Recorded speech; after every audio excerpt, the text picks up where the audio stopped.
고린도전서 15장 45절에서 58절까지의 말씀입니다.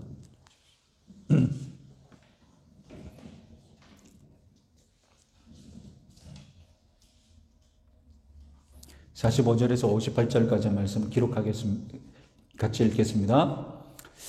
기록된 바 첫사람 아담은 생령이 되었다 함과 같이 마지막 아담은 살려주는 영이 되었나니 그러나 먼저는 신령한 사람이 아니요 육의 사람이요 그 다음에 신령한 사람이니라. 첫사람은 땅에서 났으니 흙에 속한 자이거니와 둘째 사람은 하늘에 나셨느니라. 무릇 흙에 속한 자들은 저 흙에 속한 자와 같고 무릇 하늘에 속한 자들은 저 하늘에 속한 이와 같으니 우리가 흙에 속한 자의 형상을 입은 것 같이 또한 하늘에 속한 이의 형상을 입으리라. 형제들아 내가 이것을 말하노니 혈과 육은 하나님 나라를 이어받을 수 없고 또한 썩는 것은 썩지 아니하는 것을 유업으로 받지 못하느니라. 보라 내가 너희에게 비밀을 말하노니 우리가 다 잠잘 것이 아니요 마지막 나팔에 순식간에 홀연히 다 변화되리니 나팔 소리가 나매 죽은 자들이 썩지 아니할 것으로 다시 살아나고 우리도 변화되리라. 이 썩을 것이 반드시 썩지 아니할 것을 입겠고 이 죽을 것이 죽지 아니함을 입으리로다.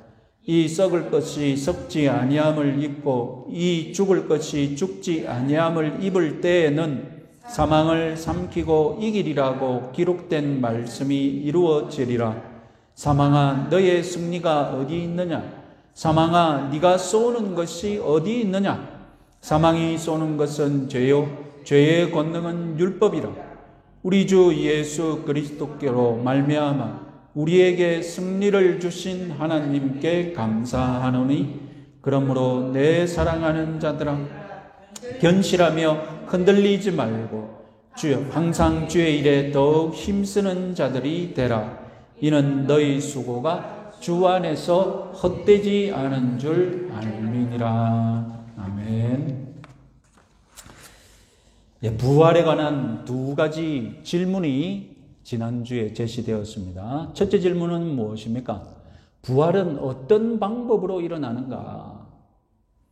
두 번째 질문은 부활한 몸, 그것은 어떤 몸인가? 부활을 믿어도 진지하게 이런 질문을 할 수 있고 부활을 안 믿으면 비아냥거리기 위해 질문할 수도 있습니다. 35절부터 바울은 이 질문에 대답하고 있습니다. 바울이라고 해서 모든 기독교 진리를 다 상세하게 알고 있는 것은 아닙니다. 바울은 비유를 들어서 자기가 알고 있는 것까지 최대한 쉽게 설명하려고 합니다. 바울은 다양한 몸을 창조하신 하나님의 능력을 먼저 바라보라고 제안합니다.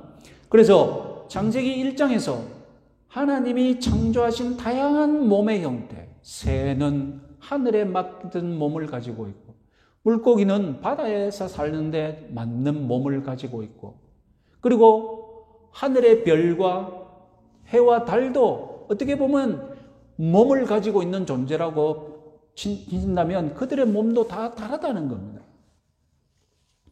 특히 주목하는 것은 씨앗에 주목하죠. 왜냐하면 예수님도 씨앗을 들어 부활을 예언하셨거든요. 자, 씨에게도 몸이 있다고 칩시다. 씨는 뿌려져서 씨가 가진 몸이 사라져야 정상이죠. 씨가 가진 몸이 계속 있으면 그거는 씨앗이 아니죠. 씨가 가진 몸이 땅에 들어가서 사라지면 그것이 사도 바울은 뭐라고 표현했느냐? 예수님은 뭐라고 표현했습니까? 씨가 뿌려져서 죽는다라고 표현했습니다. 그렇잖아요. 씨가 가지고 있는 몸이 사라져 없어지니까 씨앗이 죽는 것이라고 비유적으로 표현한 것입니다. 그래서 씨앗이 가진 몸이 사라져서 죽으니까 다음에 어떻게 되는 겁니까? 거기서 나무 줄기가 자랍니다. 그죠? 줄기가 자랍니다. 그리고 나중에는 최종적으로는 열매가 맺힙니다. 그러면 씨앗과 줄기와 열매, 이것은 궁극적으로는 하나죠. 같은 거잖아요. 같은 씨앗에서, 하나의 씨앗에서 나와서 줄기가 되고 열매가 되었으니까. 그런데 형태는 어떻습니까? 몸은 다르다는 겁니다. 몸은 다른 거예요. 이처럼 하나님께서 한 생명에게 다른 몸을 주시지 않느냐. 아무도 모르는 사람이, 씨앗에 대해서 아무것도 모르는 사람이 나무를 보고 씨앗과 같은 몸이라고 생각할 수 있겠느냐? 우리가 아니까 같은 몸이라고요, 저희. 그처럼 하나님은 우리 인생들에게도 다양한 몸을 주실 수 있다는 겁니다. 실제로 여러분, 갓난 아기와 80대 노인들 비교해 보십시오. 한 생명, 한 존재란 말입니다. 그런데 어떻습니까?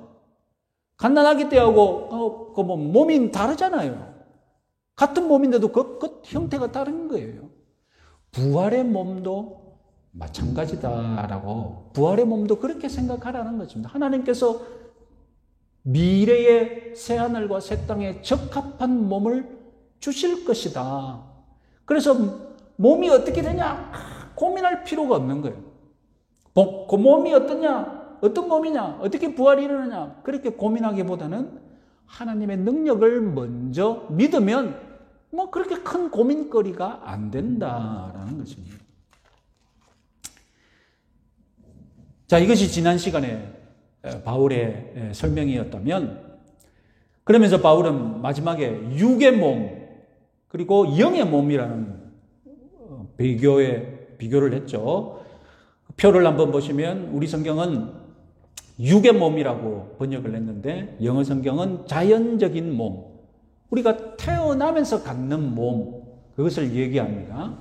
그리고 우리 성경은 신령한 몸, 영의 몸이라고 두 가지로 번역했는데 한 가지입니다. 그것을 가장 잘 번역하는 것이 무엇이냐? 육의 몸이 자연적인 몸이라면 영의 몸은 성령의 몸이라고 이해하시는 것이 가장 좋습니다. 그래서 육의 몸은 우리 몸의 성분이 썩는 겁니다. 피가 돌지 않으면 썩습니다. 그러나 영의 몸은 썩지 않는 영생하는 몸입니다. 그리고 육의 몸은 욕된 것, 약한 것인데, 성령의 몸은 영광스러운 것, 강한 것으로 되고 있습니다. 그러면서 지금 우리가 가지고 있는 몸과 부활의 때 가지게 될 몸, 이렇게 비교했습니다. 이걸 잘 기억해 두십시오. 자, 45절부터는 이 두 가지 몸을 계속해서 비교하면서 우리가 어떻게 성령의 몸을 받게 되는지를 더 설명하기 시작합니다. 먼저 창세기 2장 7절이 인용되었습니다. 여호와 하나님이 땅에 흙으로 사람을 지으시고 생기를 그 코에 불어넣으시니 사람이 생명이 되니라. 자, 이 말씀에 첫 번째 아담이라는 단어를 덧붙여서 인용을 했습니다. 자, 우리 창세기 2장 7절은 중요한 구절인데요. 이 생명이라는 단어를 잘 이해해야 합니다. 생명, 살아있는 영이라는 뜻인데, 문제는 이 영이라는 단어예요. 우리 성경은 각주 1이 있고, 그리고 각주 1 밑에 보면 생명 대신 어떻게 번역될 수 있는지 인쇄해 놓았습니다. 어떻게 번역될 수 있을까요? 생물로 번역될 수 있다고 번역해 놨습니다. 대부분 여러분, 각주로 번역이 되어 있는 것이 더 정확합니다. 각주에 놓고 밑에 이렇게 번역할 수 있다 하는 것은 본문에 있는 번역보다 각주의 번역이 더 믿을만하다는 것입니다. 그러니까 생명이라는 것은 무슨 영적인 존재가 된 것처럼 그렇게 이해하기 쉬운데, 그것이 아니라 반대로 생물이 되었다. 살아있는 존재가 되었다. 숨을 쉬고 움직이는 존재가 되었다는 뜻입니다. 그래서 생명이 되었다는 표현은 영적인 것이 되었다, 영적인 몸이 되었다는 뜻이 전혀 아닙니다. 오히려 자연적인 몸을 가진 존재가 되었다는 뜻입니다. 첫 번째 인간, 첫 번째 아담이 바로 이와 같이 자연적인 몸을 가진 것이었습니다. 그래서 표를 한번 더 보시면 이제 육의 몸, 그리고 썩을 것, 욕된 것, 약한 것, 그리고 이것은 창세기 2장 7절에 생령, 생물이 됩니다. 그리고 신령한 몸, 영의 몸, 성령의 몸은 썩지 않을 것, 영광스러운 것, 강한 것, 그리고 예수님의 몸이고 살려주는 영이 된다는 말씀입니다. 하나님의 아들 예수 그리스도도 하나님의 생기, 성령을 보내시는 분이십니다. 그래서 우리는 이 영의 몸, 신령한 몸, 초자연적인 몸, 이 성령의 몸을 받으려면 성령을 보내시는 예수님 안에 있어야 되겠죠. 그래서 45절에서 생령이 아니라 생물, 자연적인 몸을 가진 아담으로 이해하면 이제 46절도 자연스럽게 이해가 됩니다. 그러나 먼저는 신령한 사람이 아니요 육의 사람이요 그 다음에 신령한 사람이니라. 이게 무슨 말이냐? 신령한 사람은 영의 몸을 가진 사람이겠죠. 육의 몸을 가진 사람은 누굽니까? 육의 몸을 가진 사람은 생물, 아담이겠죠. 그래서 먼저는 신령한 사람이 아니요 육의 사람 아담이 먼저 왔다. 그 다음에 신령한 사람, 영의 몸을 가진 예수님이 온다라는 뜻입니다. 바울은 순서를 바로잡습니다. 왜냐하면 옛날에 고대 성경 해석가들은 창세기에서 1장에서 하나님이 사람을 만드셨고 2장에서 또 하나님이 사람을 만드셨다는 얘기가 나오거든요. 그러니까 옛날 고대인들은 하나님이 사람을 2번 만드셨다고 해석하고 믿었어요. 어떻게 만드셨느냐? 첫 번째 사람은 저 하늘의 천상에 있는 영적인 사람을 만드셨고, 두 번째 사람은 에덴 동산 지상에 있는 땅에 있는 육체의 사람을 만드셨다고. 그러니까 먼저 만든 사람은 무엇입니까? 먼저 만든 사람은 하늘에 있는 천상의 인간을 먼저 만들었다고 믿었고, 다음 두 번째 창세기 2장에서 에덴 동산에 있는 육의 몸을 가진 아담을 또 만드셨다. 아담 첫 번째 아담, 두 번째 아담 그렇게 믿었습니다. 순서가 그것이 아니다는 겁니다. 바울은 제일 먼저 창조된 것은 무엇이냐? 천상의 인간 그런 것도 없고, 제일 먼저 창조된 것은 지상의 인간, 자연적인 몸을 가진 아담이 먼저 창조되었고, 그리고 나중에 영의 몸을 가진 마지막 아담이 올 것인데 그분이 바로 예수님이시다, 이런 말입니다. 그 일은 미래에 일어날 일이죠. 그 일은 미래에 일어날 일입니다. 그러니까 순서를 바꾸서는 안 된다는 것입니다. 자, 47절을 보시면 첫사람 아담은 땅에서 나서 땅에 속한 자이며, 둘째 사람 마지막 아담 예수 그리스도는 하늘에서 나셔서 하늘에 속한 자입니다. 48절 땅에 속한 자들은 다 한 가지로 저 흙에 속한 자, 누굽니까? 저 흙에 속한 자 아담이죠. 아담과 같은 후손들입니다. 마찬가지로 하늘에 속한 자들은 모두 저 하늘에 속하니 누굽니까? 저 하늘에 속하니 예수님이죠. 즉 부활하신 예수 그리스도와 같다는 것입니다. 자, 그러면 부활은 어떤 과정인가? 부활은 도대체 어떻게 일어나는가? 부활을 어떻게 설명할 것인가? 그건 49절입니다. 49절 우리가 흙에 속한 자의 형상을 입은 것 같이 또한 하늘에 속한 이의 형상을 입으리라. 부활을 정의하자면 무엇입니까? 하늘에 속한 이의 형상을 입는 것. 하늘에 속한 이는 누구라고요? 예수 부활하시고 지금 저 천상에 계신 부활하신 예수 그리스도의 형상을 우리가 입는 것. 이것이 부활이라는 겁니다. 부활은 새로운 창조입니다. 첫 번째 창조에서 아담이 육에 속한 몸을 입었다면 이제 부활은 새로운 창조, 두 번째 창조인데 이것은 육에 속한 몸을 입는 것이 아니라 하늘에 속한 지금 하늘에 계신 예수 그리스도의 새로운 몸을 우리가 똑같은 몸을 입는 거라는 거예요. 부활은 곧 새로운 창조입니다. 여러분, 예수님의 부활하신 것 때문에 우리도 부활할 것을 믿으시죠? 그럼 여러분, 우리가 입을 부활의 몸도 예수님의 몸과 같은 몸임을 믿으시기 바랍니다. 바울은 빌립보에서 이미 똑같은 말을 했습니다. 빌립보서 3장 20절에서 21절 같이 한번 읽어봅시다. 그러나 우리의 시민권은 하늘에 있는지라 거기로부터 구원하는 자 곧 주 예수 그리스도를 기다리노니 그는 만물을 자기에게 복종하게 하실 수 있는 자의 역사로 우리의 낮은 몸을 자기 영광의 몸의 형체와 같이 변하게 하시리라. 우리의 낮은 몸을 뭐와 같이 변하게 하신다고요?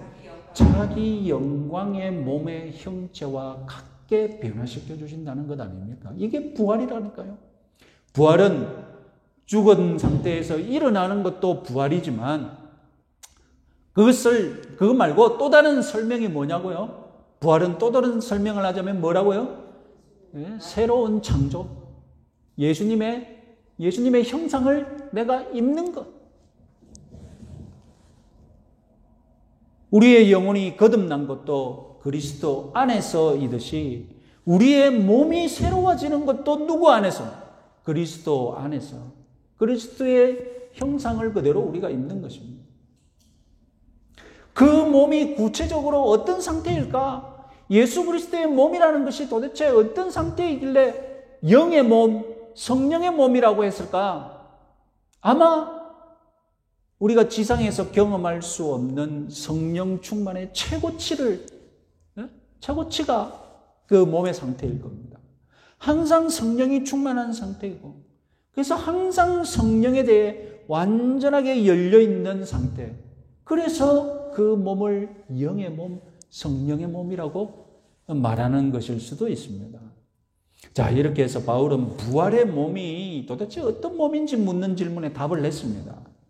바울이 확실하게 답할 수 있는 진리가 무엇이었습니까?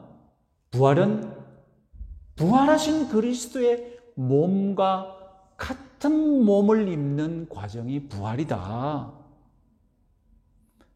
부활의 몸이 궁금하다면 그 몸은 누구의 몸일 거라고요? 그 몸은 부활하신 예수 그리스도의 몸과 같이 된다고 믿으라는 것입니다. 자, 50절부터는 이제 부활에 관한 다른 질문. 부활은 어떻게 일어나는가에 대해 답을 하기 시작합니다. 핵심 단어는 변한다, 변화입니다. 50절은 지상의 몸으로 천상에 갈 수 없다고 합니다. 여러분, 구약을 보면 우리 죄 많은 인간이, 타락한 인간이 하나님의 영광을 볼 수 없다고, 하나님의 영광을 침범하면 안 된다고 합니다. 침범하면 어떻게 됩니까? 하나님의 영광을 보면 어떻게 됩니까? 죽는다고. 죽을 수 있다고 보지 말라고 합니다. 그런데 여러분, 부활을 기다리는 성도는 이미 죽었죠? 죽은 상태입니다. 이 죽은 상태에서 새 하늘과 새 땅에 들어갈 복을 누리려면 하나님의 영광을 보고도 죽지 않는 그런 영광스럽게 변화된 몸을 가지고 들어가야 돼요. 그래서 50절부터는 변화가 주제가 됩니다. 변화. 이 변화는 어떻게 일어나느냐? 마지막 나팔에 순식간에 홀연히 다 변화될 것이라고 말합니다. 나팔은 재림날에 관한 아주 대표적이고 표준 상징입니다. 구약에서 나팔은 어떤 역할을 하느냐? 자, 기다리던 때가 되었다. 그러니 모여라. 약속된 신호입니다. 약속된 신호이자 약속하지 않은 상태를 알려주는 경고의 나팔도 있습니다. 지금 갑작스러운 사태가 발생했으니 어떻게든 알려야 되잖아요. 그런데 이 수천 년 전에 어떻게 알릴 겁니까? 지금이야 여러분 안전 재난 문자라고 뭐 귀찮도록 오잖아요. 그런데 고대에는 어떻게 알릴 겁니까? 재난을. 시급한 일이 났다는 걸 어떻게 알릴 겁니까? 나팔로 알리는 수밖에 없죠. 자, 여러분 한 가지 재밌는 상상을 한번 해봅시다. 과연 주님이 재림하시는 날 문자 그대로 나팔이 울릴까요?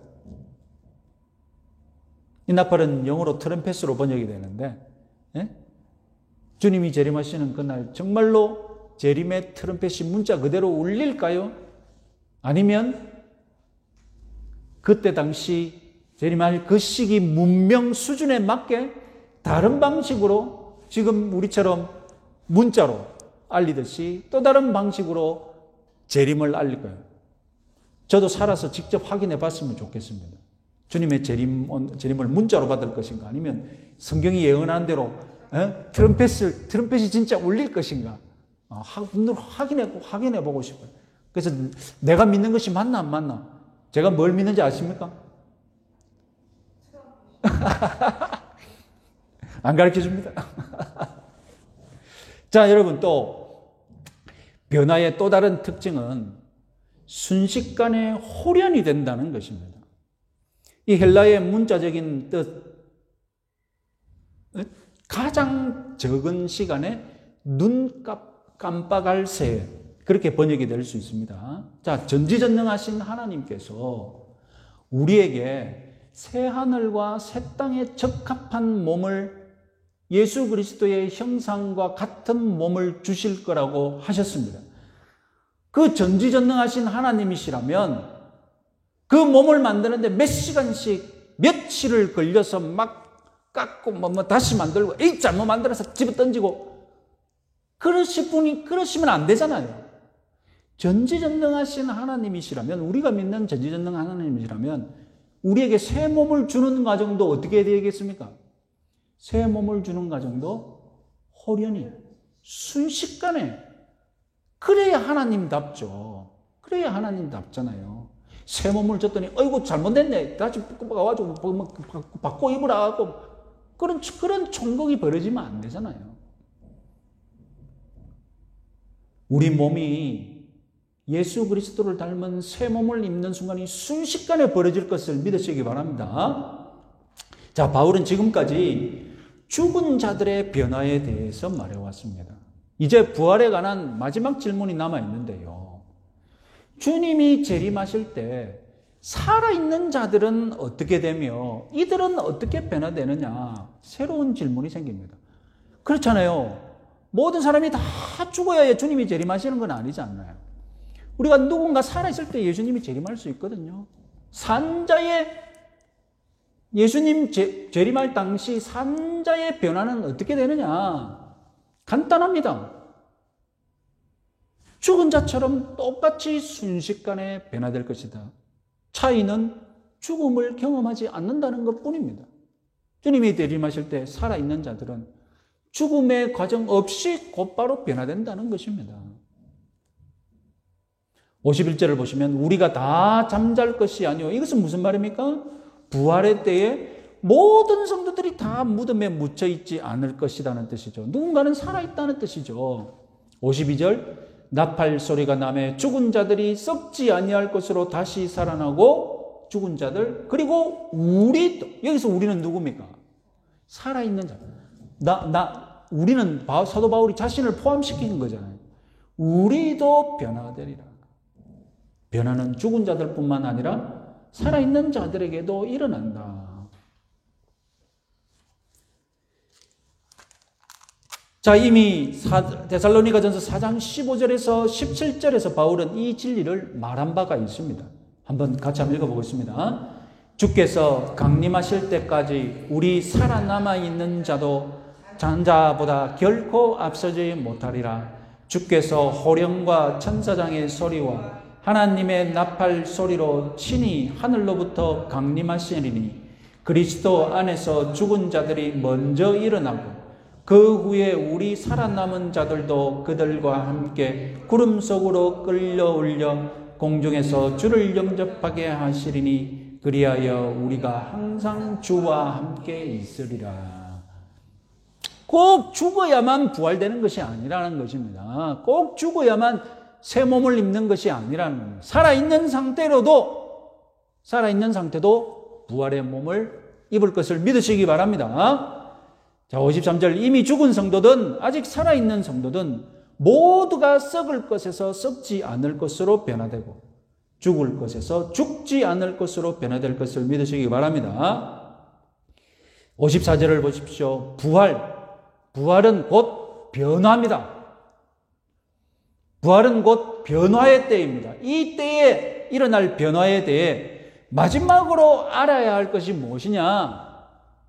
내가 죽을 몸에서 죽지 않을 몸으로 변화되었다면 마지막 우리가 알아야 될 것, 그것은 곧 사망이 사라진다는, 사망이 패배하여서 사망이 멸망한다는 것입니다. 사망은 살아있는 것을 죽어 썩게 합니다. 그런데 썩을 것이 썩지 않을 것이고 죽을 것이 죽지 않을 몸으로 변화되어 버린다면 이 사망이 무슨 힘이 있습니까? 부활의 변화야말로 죽음에 대한, 사망에 대한 최후 승리 선언이죠. 사망아, 네가 쏘는 것이 어디 있느냐? 이 유명한 말씀만 우리 한번 제대로 이해해 봅시다. 사망아, 네가 쏘는 것이 어디 있느냐? 제대로 이해 못한 채 인용하시는 분들이 많은 것 같습니다. 자, 먼저 이 말씀은 지금 패배자를 조롱하는 말입니다. 패배자 사망을 조롱하는 말입니다. 사망아, 네가 쏘는 것, 여기서 쏘는 것은 무엇이냐? 벌레나 전갈의 침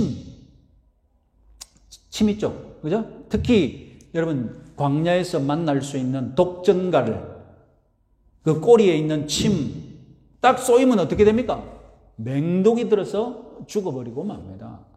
그래서 사망에 쏘는 것, 이것은 곧 사망이 독침같이 우리 사람을 찔러서 죽인다는 뜻입니다.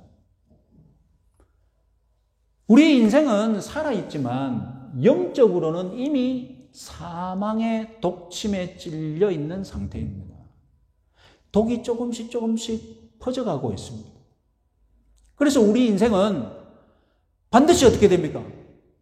반드시 죽잖아요. 그것이 곧 비유를 하자면 독이 점점 퍼져서 결국 죽음에 이르게 된다는 것입니다. 그래서 우리는 사망에 이미 쏘여 있는 상태예요. 사망의 독침에 쏘여 있는 상태예요. 그런데 바울은 사망아, 네가 쏘는 것, 사망아, 너의 독침이 어디 있느냐라고 조롱합니다. 이 무슨 말인지 이제 감이 잡히십니까? 정갈을 예로 들어봅시다. 독침을 가지고 있는 정갈을 잡았습니다. 그러면 살려면 어떻게 해야 되겠습니까? 죽이지는 못하고 살려면 어떻게 하면 되겠습니까? 네? 꼬리를 잘라버리면 되잖아요. 독침이 있는 꼬리를 잘라버리면 되잖아요. 그래서 꼬리를 잘라가지고 그 꼬리는 어떻게 할 겁니까? 보존할 겁니까? 어떻게 할 겁니까? 밟아서 없애버려야죠. 다시는 보이지 않는 곳에 없애버려야죠. 그러고 보니까 정갈이 어떻게 돼요? 살아는 있는데 독침이 없는 거예요. 불쌍하고 마음이 그래서 놀려먹는 거예요. 아련한 마음으로 뭐라고 놀립니까? 정갈아, 네 쏘는 것 어딨노? 네 쏘는 것 어딨노? 그렇게 지금 독침을 잃어버린 정갈을 지금 가지고 노는 거예요. 가지고 노는 거예요. 사망아, 네 쏘는 것 어딨노? 부활은 사망의 침이 꽂혀 있는 상태에서 사망의 침을 뽑았어. 그리고 이 사망의 침을 다시는 사용하지 못하도록 밟아버려서 찾을 수 없게 만든 그런 상태라는 것입니다. 우리는 이미 영적으로는 사망의 침을 빼버려서 영적인 부활을 체험한 성도들입니다. 믿으시기 바랍니다. 우리는 예수님 안에서 영적으로 다시 살아났잖아요. 그래서 우리는 영적으로는 이미 사망의 침을 빼버린 사람이란. 이제 남은 것이 무엇입니까? 이제 남은 것은 육체에 박혀있는 사망의 침을 빼버려야죠. 우리는 부활하면 그 침을 빼버리고, 나중에 사망 보고 뭐라고 한다고요? 나중에 사망 보고 뭐랄 거라고요? 사망아, 니 쏘는 것 어디 있노? 니 꼬리 독침 어디 갔노? 그렇게 패배자 사망을 우리는 조롱할 거라는 것입니다. 드디어 고린도전서 15장 부활장 마지막 절을 봅시다. 그러므로 내 사랑하는 형제들아, 건실하며 흔들리지 말고 항상 주의 안에서 헛되지 더욱 힘쓰는 자들이 되라. 이는 너희 수고가 주 안에서 헛되지 않은 줄 알미라. 자, 부활장은 55절 사망아 너의 쏘는 것이 어디 있느냐? 여기서 끝나면 감동적입니다. 그렇잖아요. 승리한 뒤에 사망아 너희 쏘는 것이 어디 있냐? 딱 끝나면 클라이막스에서 딱 끝나는 거잖아요. 아니면 57절을 보십시오. 우리 주 예수 그리스도로 말미암아 우리에게 승리를 주시는 하나님께 감사하노라. 여기서 끝나도 괜찮아요. 감사합니다. 찬양으로 딱 끝나잖아요. 그러면 대미를 장식하는 거예요. 여러분, 글이라는 게 그런 게 있지 않습니까? 고조가 되면서 기승전결 뭐 이렇게 해가지고 클라이막스가 딱 때리고 그 자리에서 깨끗하게 딱 끝나버리면 무슨 독자가 어떤 마음을 가집니까? 여운이라는 게 오래 딱 남잖아요. 아멘 하면서 딱 끝나요. 그런데 여러분 58절을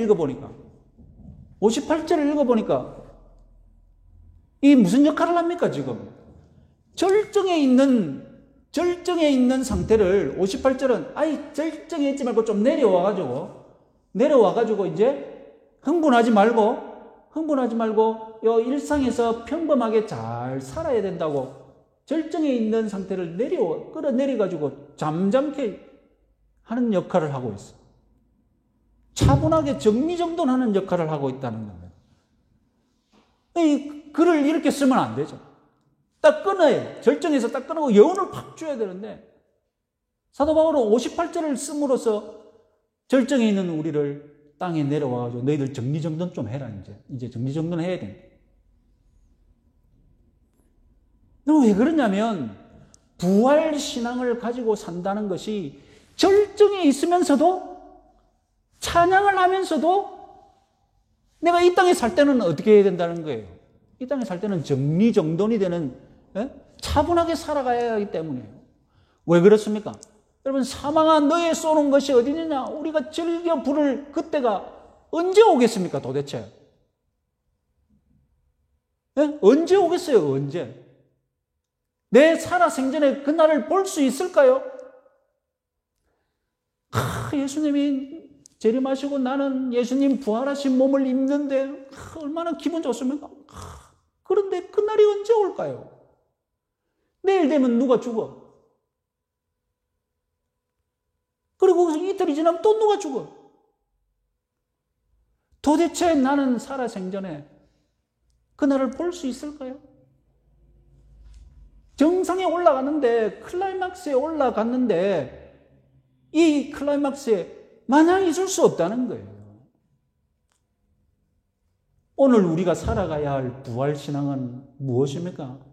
부활이 언제 일어날지 모르고 내가 부활의 몸을 언제 받을지 모르는 상태에서 차분하게 부활신앙에서 흔들리지 말아야 되거든요. 그러니까 사도 바울은 절정에 있는 우리를 내려와서 오늘날 너희들이 부활신앙으로 살아간다는 것이 무엇이냐? 첫째, 견실하며 흔들리지 말아야 한다. 흔들릴 수 있잖아요. 부활이 언제 있는지도 모르는데. 주위에서는 전부 다 부활을 안 믿는데 실제로 고린도 교회가 흔들렸잖아요.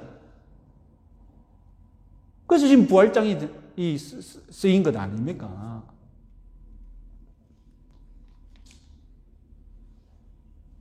부활신앙은 우리 신앙에 절대로 흔들리면 안 되는 그런 토대인 것을 믿으시기 바랍니다.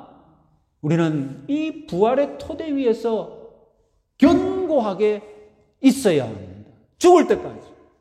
죽을 때까지 주님 부활하시지 않더라도, 주님 재림하시지 않더라도 우리는 붙잡고 있어야 할 신앙이라는 것입니다. 둘째로, 오늘날 내가 부활신앙을 가지고 산다는 것은 무엇이냐?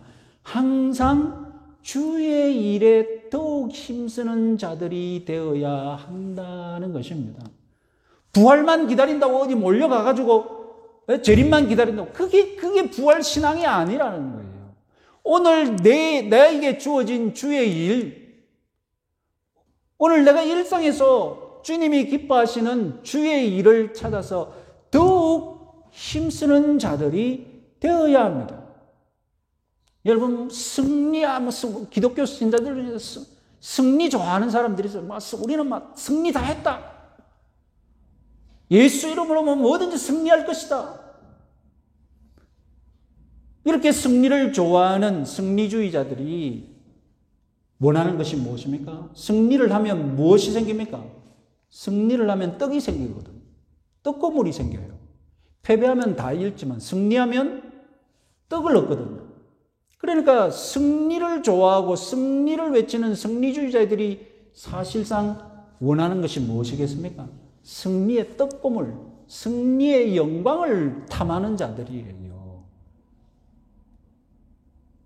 그래서 기독교 신앙을 가진 사람들 중에 승리를 좋아하는 사람은 이 현세를 살면서, 이 땅에서 살면서 뭐 영광 얻을 것 없나? 승리의 떡고물 먹을 것 없나? 그렇게 욕심을 내고 탐하는 자들이라는 것입니다. 쉽게 승리하기를 원하지 어렵게 고생하기를 원하겠습니까? 그런 사람들이? 쉽게 승리할 길만 찾는 거예요.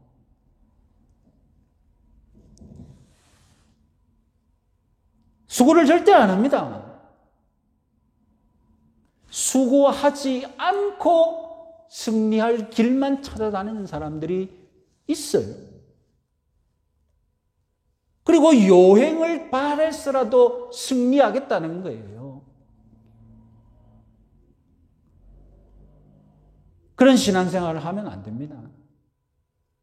그런 신앙생활을 하다가 현세에서, 이 땅에서 승리의 떡고물이 없다. 자기는 뭐 굉장한 영광을 누릴 줄 알았는데 영광이 없다. 그러면 어떻게 됩니까? 낙심하는 거예요. 엄청난 복을 받을 줄 알았는데 복이 없다. 안 믿어.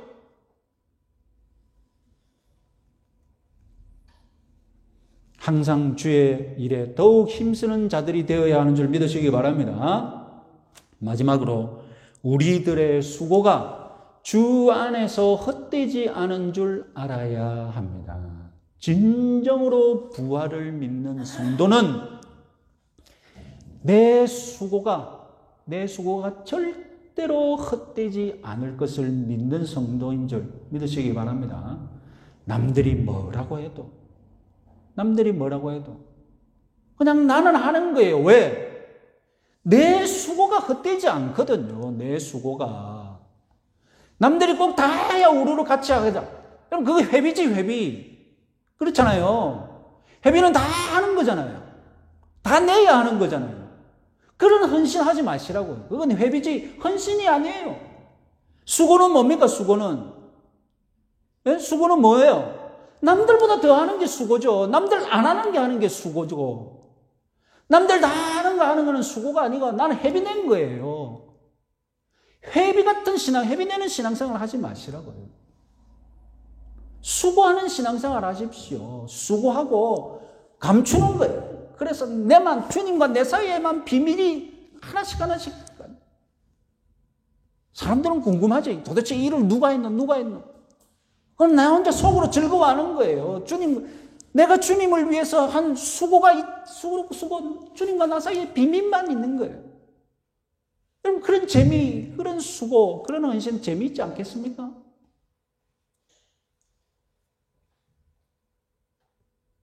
내만 못해. 남들 다 해. 회비내는 신앙생활 하지 마십시오. 우리의 수고가 주 안에서 헛되지 않은 줄 믿으시기 바랍니다. 그것이 참된 부활 신앙입니다. 부활하면 주님이 그동안 주님과 나 사이에 비밀로 쌓아놨던 모든 헌신들 주님이 다 하시고 축복해 주시기 때문입니다. 진정으로 부활을 믿는 성도는 수고하고 또 수고합니다. 묵묵히 십자가의 길을 걸어가는 줄 믿으시기 바랍니다. 이렇게 해서 헛되게 믿는다로 시작한 부활장은 내 수고가 헛되지 않는 것을 믿어야 한다는 것으로 끝납니다.